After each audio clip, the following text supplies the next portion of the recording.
my resistance to seeking mentors is that it can easily become formulaic. And I wouldn't want to give anybody a checklist. That's why I see it, at least for me. I don't know that when I listened to these people when I was younger, that I thought, when I befriended Michael Novak, I didn't know I was looking for a mentor. I knew that I read his books and was excited by the idea of a theologian dealing with these kinds of questions that I had dealt with much more ineptly when I was younger. But I would start with your passion and then find somebody who exemplifies that passion. If you want to call that a mentor, fine. You want to call him a friend or an uncle or an aunt or whatever, fine. Welcome to the Going Big podcast. I'm your host, Kevin Gentry, and this is the place where we celebrate bold moves and big ideas. Each week, I sit down with inspiring leaders, entrepreneurs, and change makers who are making a significant impact in their careers and in their communities. Whether you're looking to level up your leadership, pursue your passion, or just get inspired to take your next big leap, this is where those stories come to life. Now, if you're listening on iTunes, YouTube, or anywhere else you tune into podcasts, be sure to hit that subscribe button so you'll never miss an episode. Now, let's dive in to what it means to truly go big. Well, ladies and gentlemen, welcome back to another episode of the Going Big podcast. I'm your host, Kevin Gentry, and I'm so grateful to have as my guest today, Father Robert Sirico, who has been a tremendous friend for more than 25 years, and he's such an important leader in so many respects and perfect for the theme and objectives of the Going Big podcast. As you may know, Father Sirico is a Catholic priest, he's a public intellectual, and he's the co-founder of the Acton Institute, which has reached millions of people in more than 140 countries around the world, bringing together ideas about faith, freedom, and entrepreneurship. And it's just extraordinary the consequential impact that he has had in individual lives as a priest, all the way to reaching so many mass audiences with his views on faith and freedom. So, Father Sirico, it's such a privilege to have you as a guest today. Thanks for joining us. Kevin, thank you so much for having me. I'm delighted.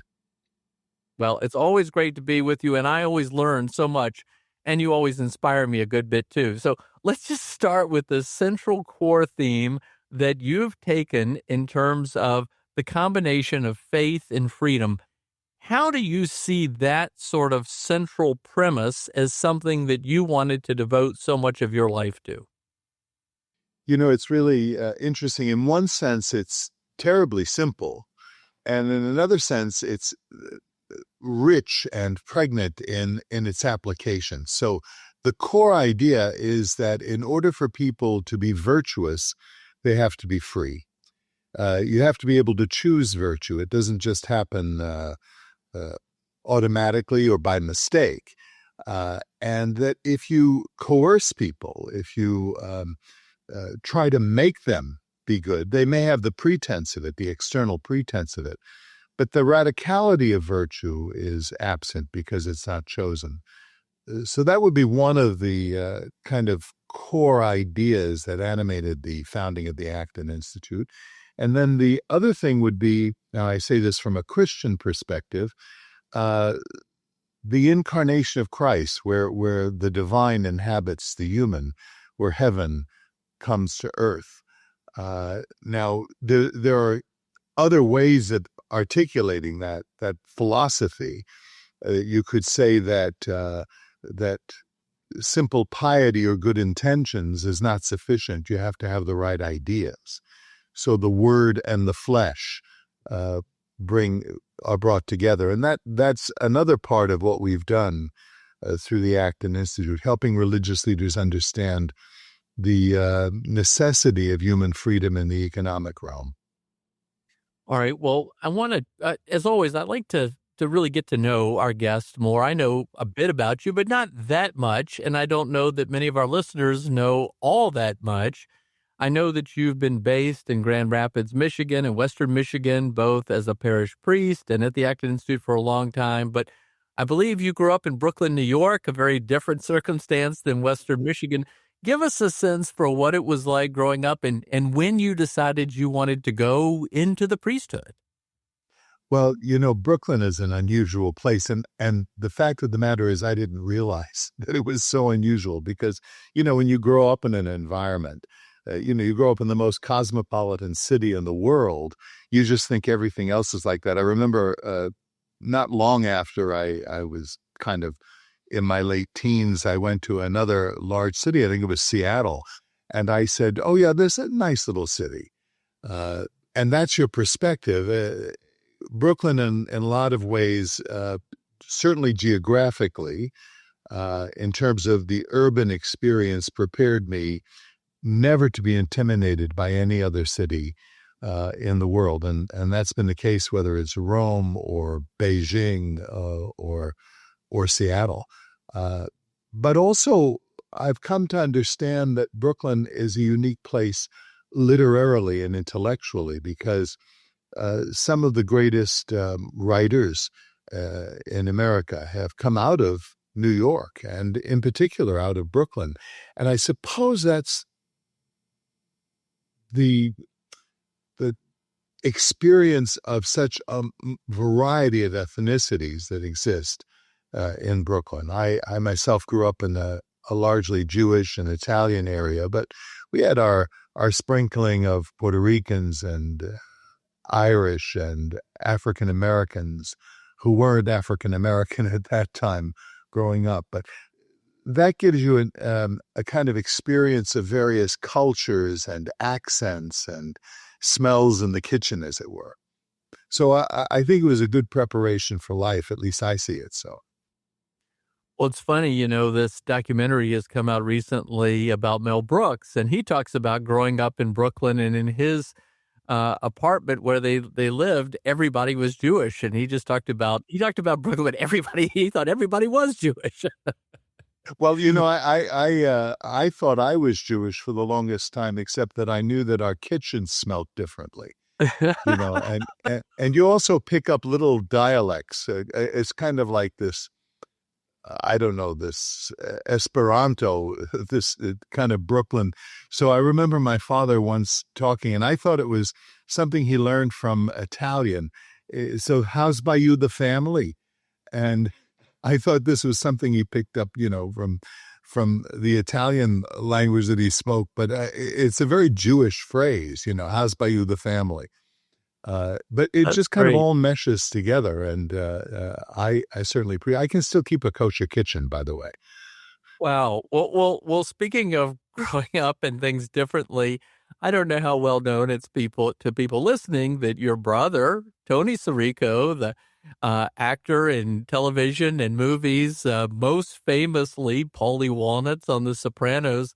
I didn't know this until he introduced you at a tribute dinner to you many years ago.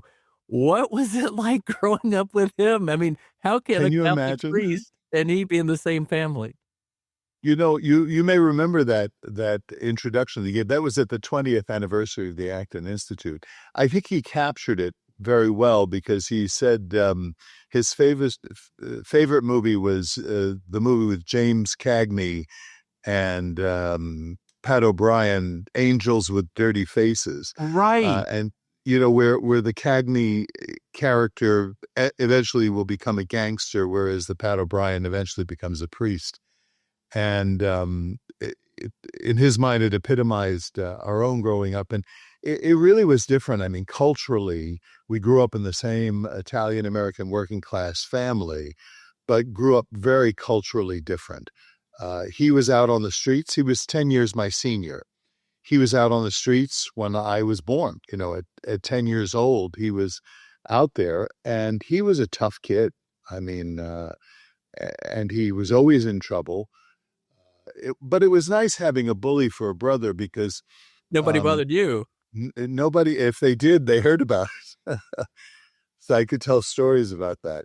And yet we we related. I mean, I really related to him in an odd sort of way. He was insane. I mean, the character that he played was very much him. They fed him lines, but he was. I think the genius of the creator of The Sopranos was that he would pay attention to the character who was the actor, and then take some of those features of the character, the actor, and blend them into the character who is the fictitious character. And I think he did it brilliantly and with my brother in The Sopranos. And it's hard for me to understand what an incredibly historically significant series that was, and his own contribution to that series. Agreed on both counts. It's extraordinary, and it has weathered so well over the last 25 years. But I think the audience is larger now than it was when it was originally on HBO. Amazing. Well, I did not appreciate. I thought your brother was though just an actor. I didn't realize that in many ways art was imitating life. Right. Well, as my mother said, he ain't acting.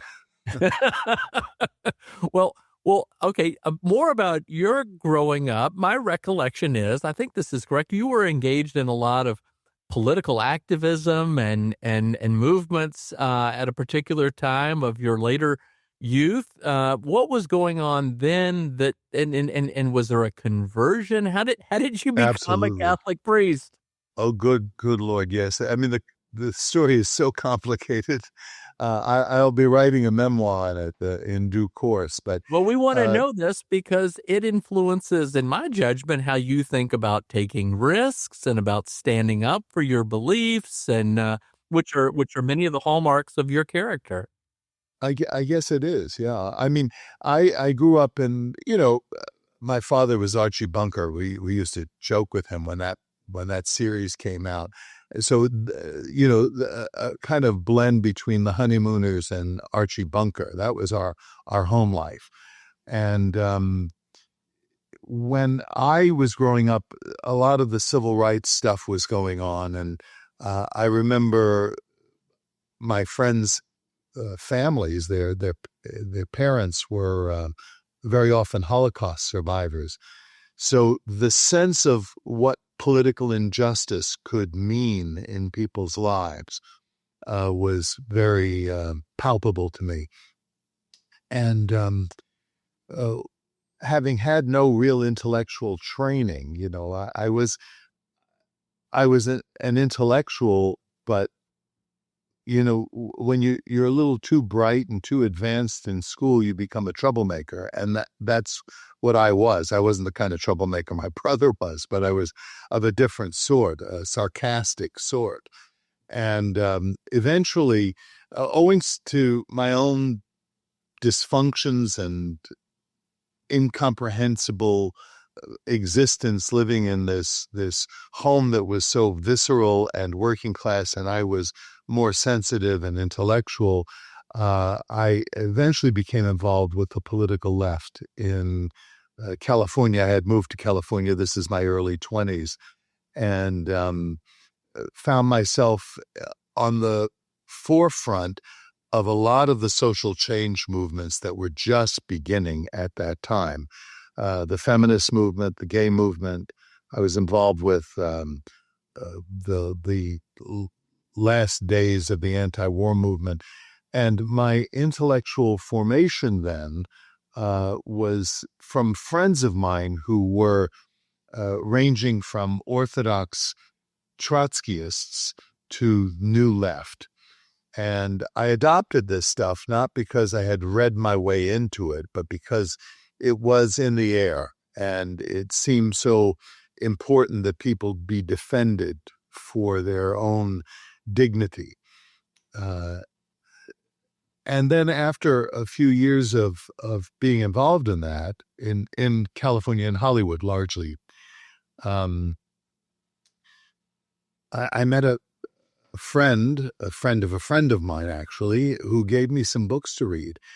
And it began to systematize the way I would think about things.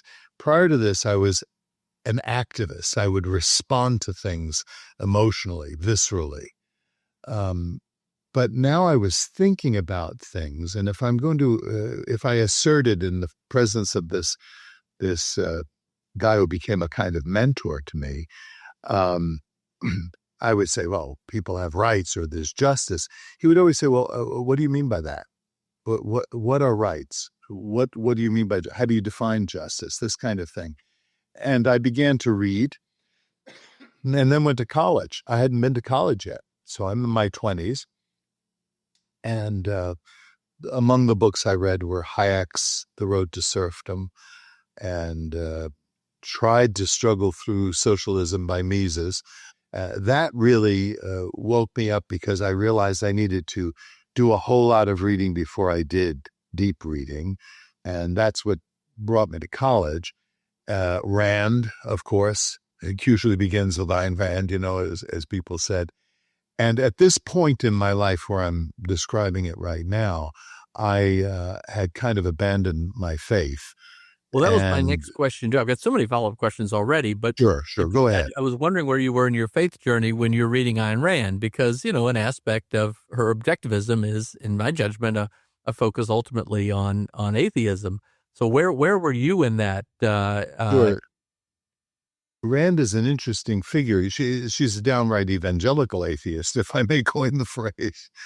But what is interesting about Rand, and I know this gets a lot of her disciples uncomfortable, is that the kind of architecture, Rand would say she was inspired by Aristotle. A lot of the architecture of her writing is natural law. It's Aristotelian, it's Thomistic. And that was familiar to me from catechism. And even the iconography of something like Atlas Shrugged, I kind of innately was recognizing something. And I'll just give you 30 seconds of my take on it, and this would invite a much longer discussion and debate. But, when you think of the perfect man who comes into the world to help the world understand itself and is rejected by the world, even persecuted by the world, even at one point toward the end of the book, has 5 wounds inflicted upon his body. And even the persecutors themselves can't manage the persecution, so he has to tell them how to do it. And then he is captured and taken away with his bride and his disciples and comes to paradise, Galt's Gulch, and watching the destruction of the world, Armageddon, hit, and stands over it and presides over it in benediction with tracing not the sign of the cross, but the sign of the dollar. All of this is Christian iconography. Who is John Galt? As I jokingly say to people, Ayn Rand now knows who John Galt is. He was the perfect man she was searching for all of her life. And in an innate way, I kind of understood this. Now, that's not to say that I think that Rand was in any way a Christian evangelist. Absolutely not. And I find her, particularly her attitude, to be odious. But a lot of what she says is worth looking at and refining and filtering. And that's what I began to do as I began to read beyond Rand and began to read history and then read Aquinas for myself and come to understand justice and compassion and mercy and what she would sneer at altruism and self-sacrifice. Well, let's talk about compassion and mercy. Again, you've provided me so many areas for follow-up, but on the point about compassion and mercy, you were, started as a priest, but I believe you were also a hospital chaplain. You're dealing with people who have, dealing with great suffering and pain and loss. How did that continue to influence you in your journey about the world and the role that you might play? Yeah, that was during my formation as when I was in seminary. My dad was dying of cancer at the time, and each seminarian would be asked to serve in some kind of capacity, the poor or something like that. And I asked to work with the dying because I thought it would be a good way to kind of enter into my own father's illness and eventual death. And I was assigned to work at the National Institutes of Health in Bethesda, Maryland, in the pediatric oncology area and AIDS. I worked with the first 20 patients who were receiving an experimental treatment, which later became AZT, which was the AIDS drug. And coincidentally enough, worked with Anthony Fauci and his wife, Christine Fauci, who was a nurse at the time. I think she's since become a medical doctor. And this human vulnerability, this fragility of the human condition, combined with my understanding of anthropology, which I derived from a Christian notion of human dignity as being an innate part of who human beings are, combined with the whole insight of the American experiment, that rights are not given by government or by society, but are innate to the person itself, that is the American experiment, deriving that from natural law thinking, and combined with human frailty, it brought together this kind of synthesis of being gentle with people always, everywhere, and ruthless with the truth. That we have to hold to the truth. And I think this is where people get themselves in trouble. They separate truth from compassion. And I think this is a deadly notion, because this is where you get, the claim of the socialist is essentially a moral claim that people should be treated justly and equally and have all their rights protected and have the things that they need for life. And that's true. I believe all of that. But the truth is that you don't have any of these things if you don't have the right to private property, if you don't have free markets operating that enable us to understand what needs exist in society and how we can coordinate the various forces of the economy and society to meet those needs. And I think you have on the one hand Ayn Rand, who's just profits and selfishness, and you have the socialists who keep talking in this language of brotherhood and fraternity, and never the twain shall meet. But I think the twain does meet and can meet when one has a proper understanding both of compassion, of love, and of human freedom, particularly as it's expressed in a free market. Well, when you and Chris Morin founded the Acton Institute, what was the problem you were working to solve? What was the vision for the future that you hope to bring about through the Acton Institute as a vehicle? Well, in many ways, it's what I described, but I wouldn't have been able to describe it back then. That's more than 36 years ago now, in the language that I just described it, because that's 36 years of articulating this and reading about it. So the occasion at the time in the 1980s that I was experiencing in seminary, remember now, I come to a Catholic seminary in a relatively progressive religious order at the time, and liberation theology, which was a Latin American attempt to baptize Karl Marx, to put it simply, was all the rage. And it was in the discussions and in the debates, both internationally and in our own seminary in Washington, D.C., a Catholic university. And I said, no, this isn't tenable.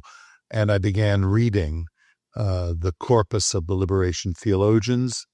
And then also I was in D.C., so I was getting to know a lot of different people in the Beltway, including Michael Novak, and working with or attending meetings at various think tanks. And what we wanted to do was replicate my own experience of coming to a synthesis between faith and freedom, to put it simply, and enable other religious leaders, seminarians in my mind at the time, but it's much broader now, and it's not just Catholic. We work obviously with all denominations. And that's what we organized ourselves to do. And I was blessed to have met Chris, who was studying, an hour away at Johns Hopkins University in international business. And I'm studying theology at Catholic University. I'm ordained a priest. He graduates. And I have this idea to form this institute to replicate this experience, to basically teach these ideas to the future religious leaders, or the formers of the moral consensus, as we described it, the people who are going to form the consensus in society. And we wanted to move the prejudice away from the socialist option to the option for freedom. And I was blessed because this guy, Chris Maurin, is an organizing genius. He, aptly studied business.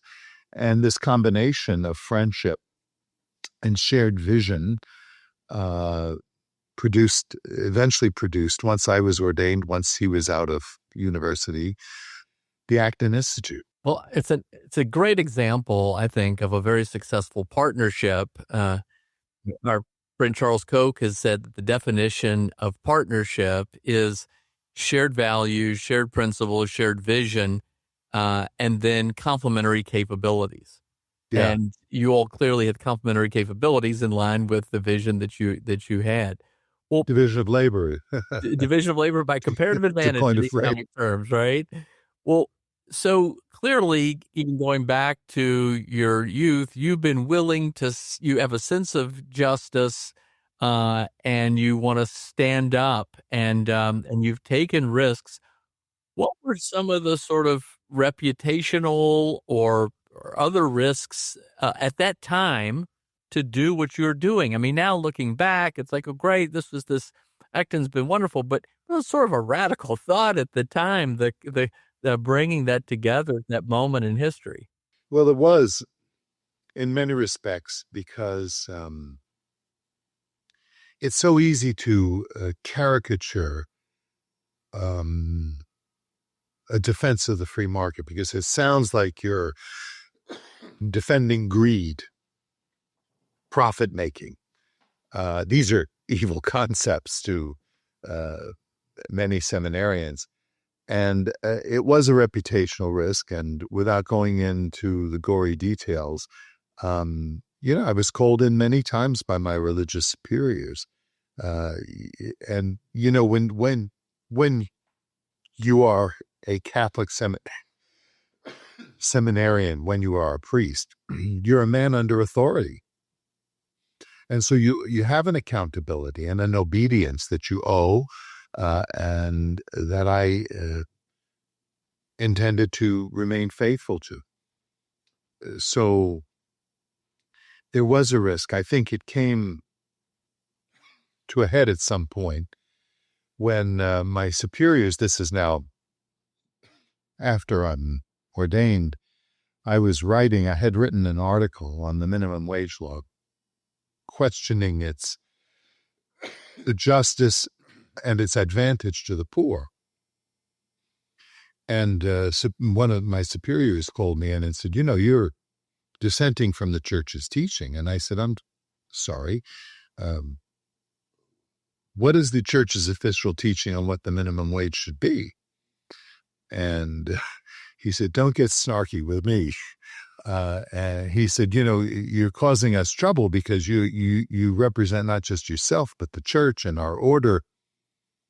And I said, okay, then what I would suggest you do is silence me.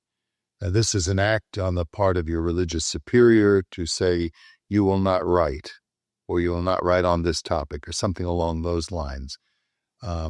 And being a good progressive, he said, well, we don't do that.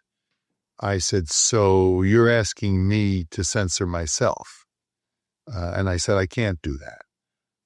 I said, I will obey if you tell me that I am to be silent about these matters. I will obey.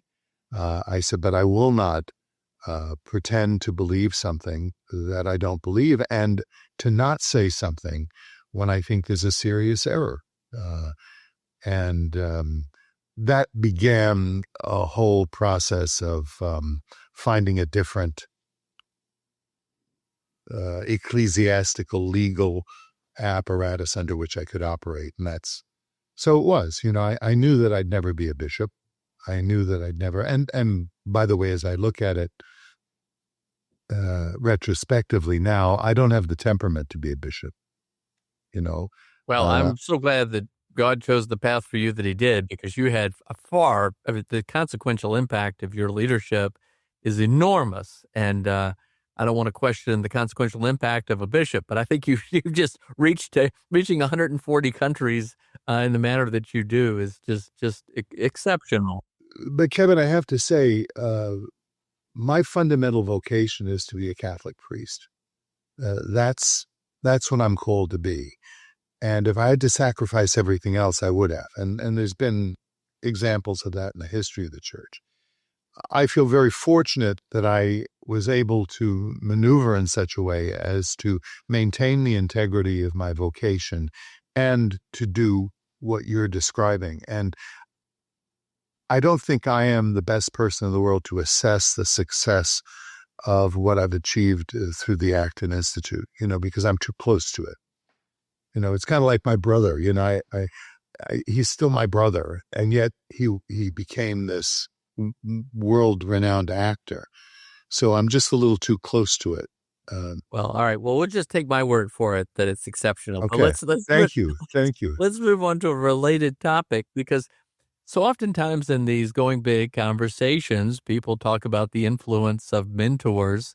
Yes. Clearly, as a leader, an organizational, institutional leader, and as a Catholic priest, you have mentored many others, but you have been mentored, I would suspect, at points in your life that helped you develop into the person that you became.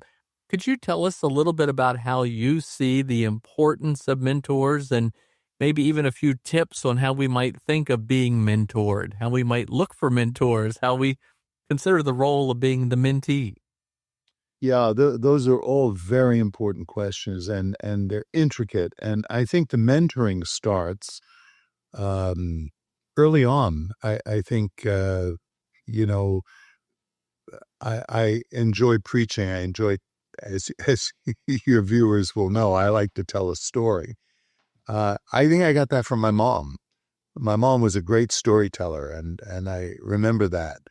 And she knew timing. So in a sense, she was one of the early mentors. My dad, of course, in his work ethic, he was really quite incredible.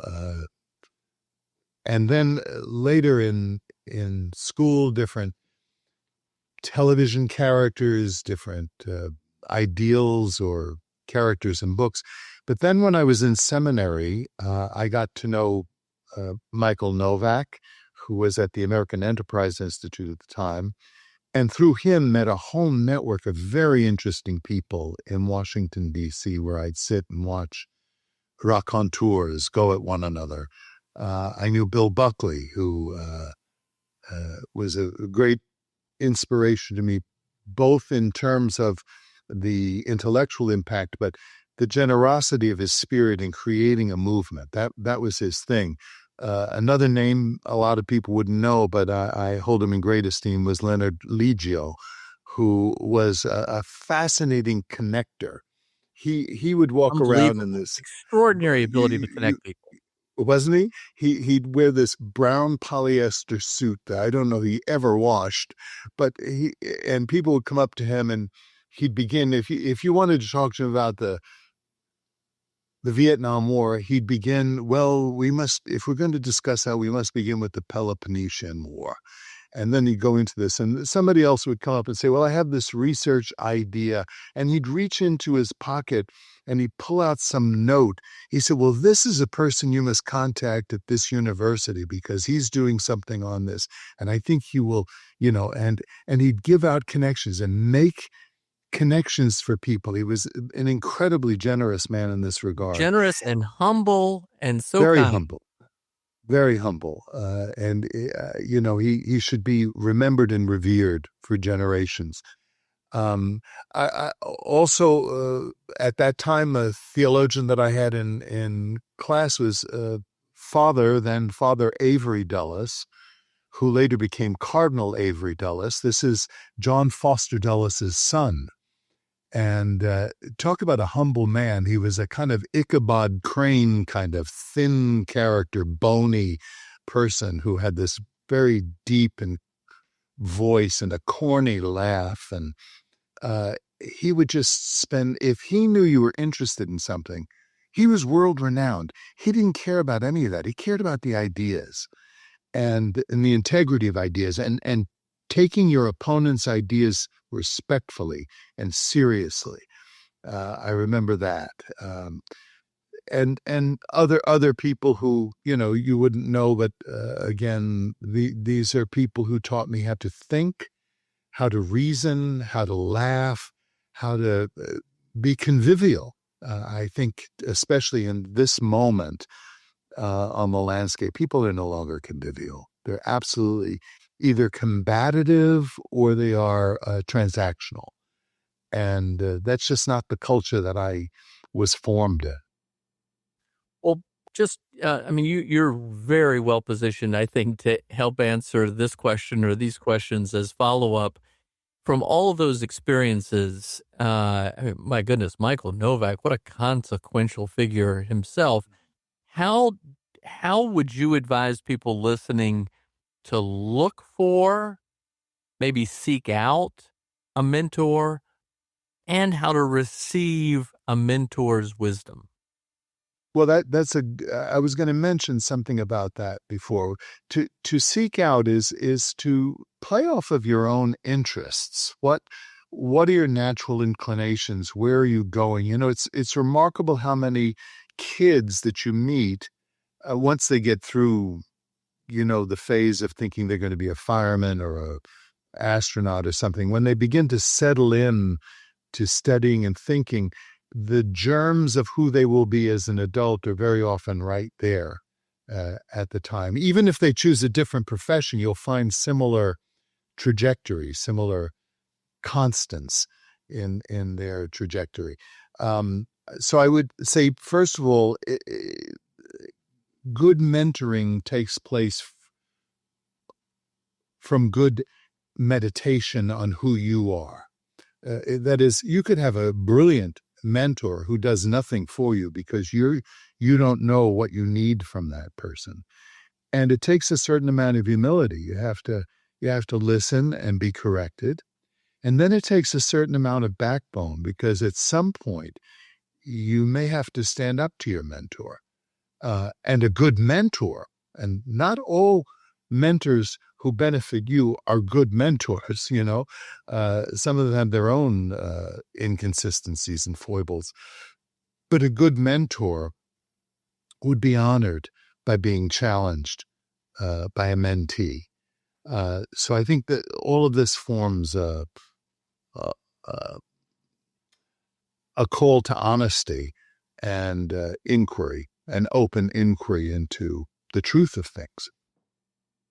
How important are mentors? I mean, for anyone listening, should we just be earnestly thinking about making this a priority in our lives, about how to think about seeking or learning from mentors, and then also how to be a mentor?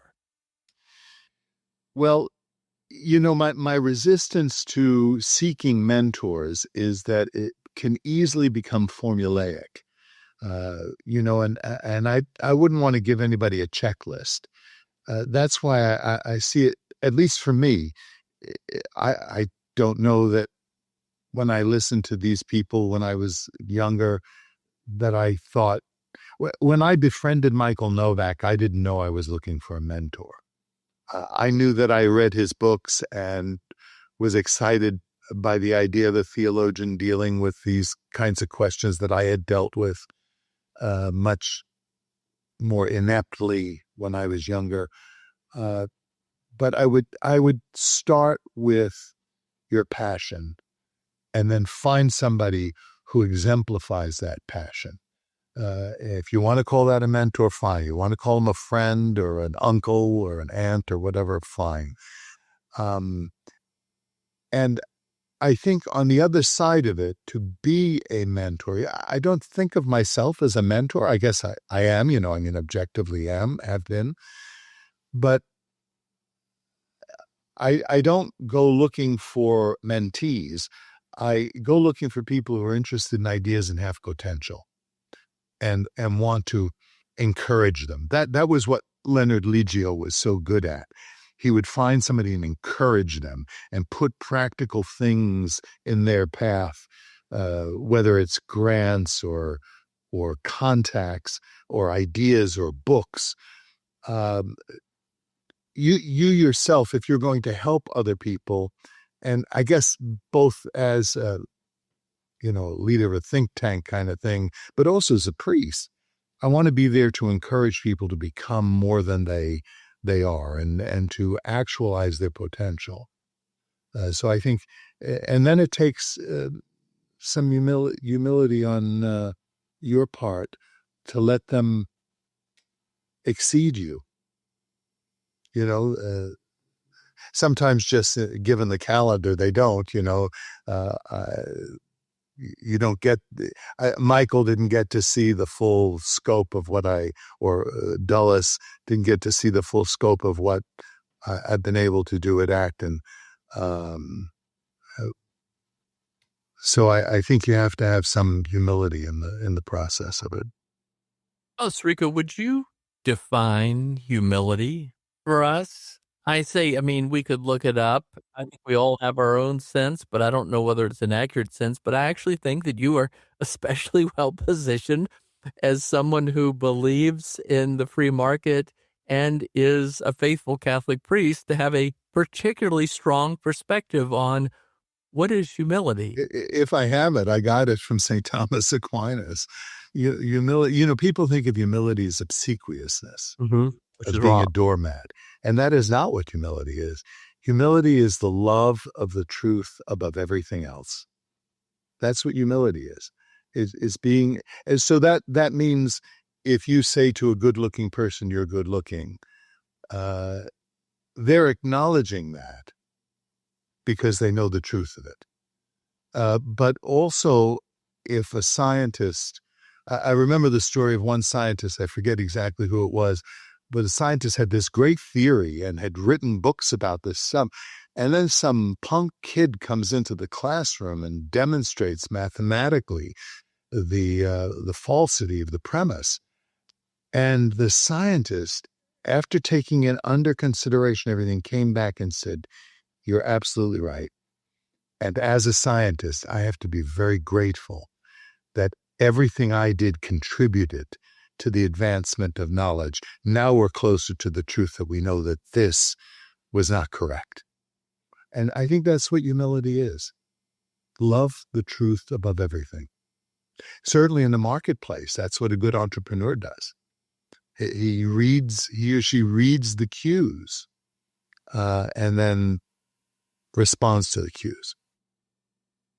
Well, this gives me a great path forward to begin to wrap this up, because you've done all of this in just, I think, a very holistic, comprehensive manner. It's very integrated. Everything is just brings together. I really applaud you. At the one point, people would say, I don't understand this confluence of faith and freedom. How can you bring those things together? But you've done much, much more than that. What as you look back now, what do you think that it went quick? Yeah, I'll tell you that. Exactly. Well, actually, I have two questions related to that. One is, what is it now, looking back, you think you have done in a positive manner, with all humility? Tell me honestly, tell me truthfully, how do you see what you've tried to do has been a function of who you are? Well, I do think it was a function of who I am. And I think,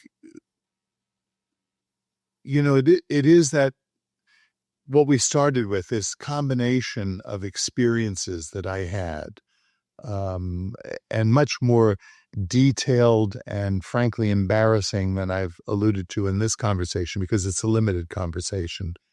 And it was at each stage attempting to, work through the truth of who I am. And it's this integrated nature of reality, that all truth is one truth. And I hope that with the Acton Institute, we've moved the moral question.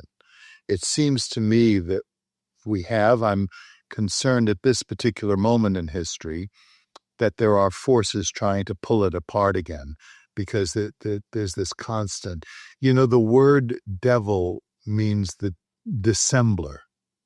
He's the liar. And so I think that the tug of error, the denial of truth, is perennially in our midst, and we must struggle against that. And this is a battle that now has to be handed on to the next generation. And if I've helped to move the ball down the court a little bit more with Chris and the collaborators that I have at Acton, then at least we know the direction, a little more clearly, the direction that we need to go.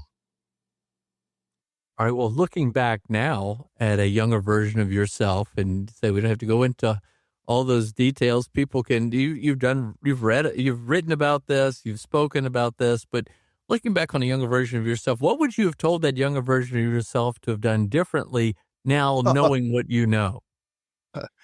You should have asked that question at the beginning of this discussion, not at the end. I mean, there are any number of things I would have. That I would tell myself now. Don't do this. Don't take this path. Take this path. I would have, if there was one thing I would have done, it would have been, boy, I needed a mentor to show me the importance of how to integrate education. Because even to this day, I'm 74 years old. I'll be 75 in June. I always feel like I'm catching up on what I need to read. I tend to read very heavy books because I feel like I've got to catch up, because I didn't do it when I was a kid. I wasted time as a kid. So that's one of the things I would tell myself. Find somebody to help you to integrate. And not necessarily you'd go to college, although I should have. I really wish that I had. We didn't have money in our family, so and there was no expectation. None of my family went to college or high school, or stayed in high school anyway. So I think that would be one of the things that I would have said. And if I had to think a few more things too. Well, I have a big kind of closing out question to ask you that kind of brings a lot of this together. But actually, just before that, I want to take you back to your being a Catholic priest, and we're approaching the season of Lent soon, and celebrating Ash Wednesday, and then Easter. If you would you've got your collar on. Keep your collar on. Give us your sense for why, from your approach to applying your gifts in life to help others, what does this season particularly mean, and how is it of relevance to those listening? I think in Lent in a particular way, and Lent needs to be taken in conjunction, obviously, with Easter, because it's the whole preparation for Easter. It's what we call fasting and feasting. And it goes back to this integration that I've been talking about throughout our conversation. So that the great period of sandblasting, spiritual sandblasting that is Lent, it removes a lot of the color from our season, liturgically. It removes the frivolity, all of the passion of leading up to Ash Wednesday, which is called Mardi Gras, is to get it all in before it all goes out. And I think that period of Lenten reflection is so important because, especially in our culture right now where there's so much distraction, what Lent can do is turn down the volume. This Lent, I'm going to be going off various social platforms and just get my head, let the dust settle a bit. And I think that can help us to better prepare for what the victory over sin means to us in the Paschal Mystery, Good Friday, which is the heart of darkness, and then, of course, the resurrection, which is light within light. So I think, in a lot of ways, the Jewish Sabbath is like this. The Sabbath is not an anti-work message. It is contemplate the work you've done. That's the message of the Sabbath. God makes things for 6 days and then contemplates what he has made. And I think this is contemplation and then mission. Mm. All right. Well, here's the going big question, Father Sirico.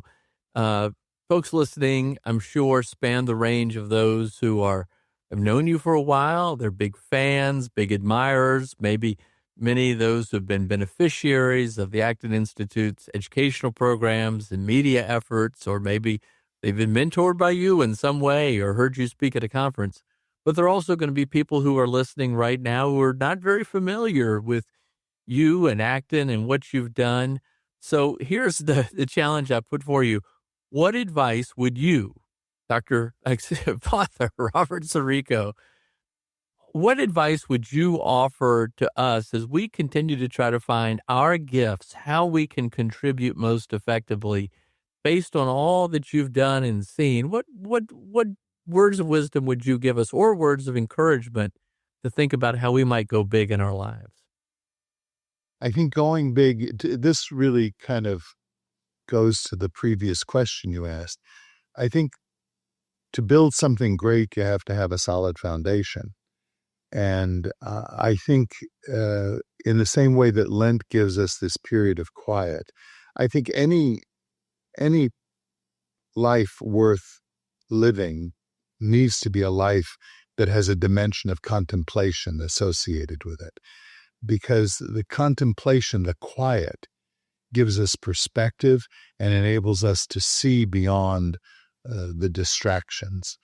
And that's where I would begin. I would begin with some form of quiet, periods of quiet,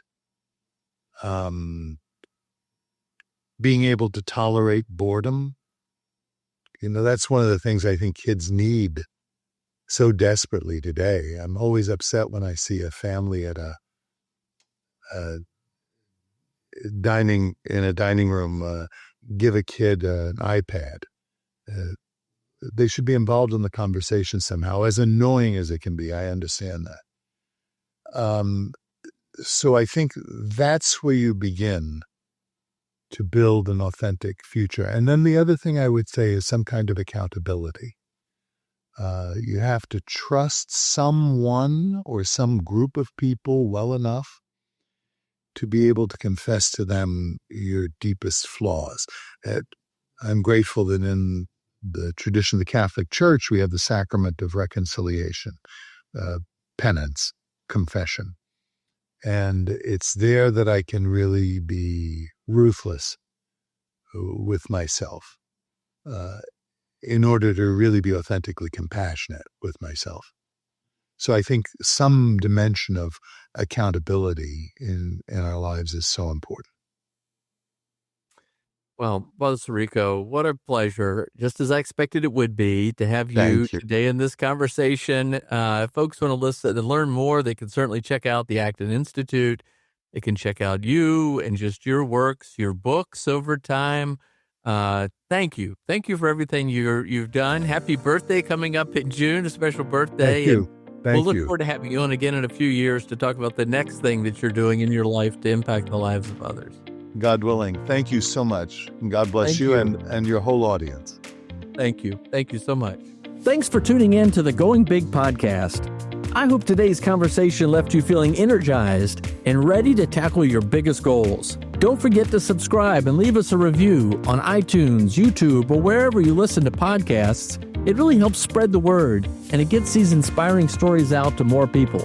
You can also find more content, resources, and updates at our website, goingbigpodcast.com. Remember, the only limits are the ones you don't challenge, the limits that you impose on yourself. Keep pushing, keep growing, and above all, keep going big. See you next time on the Going Big podcast.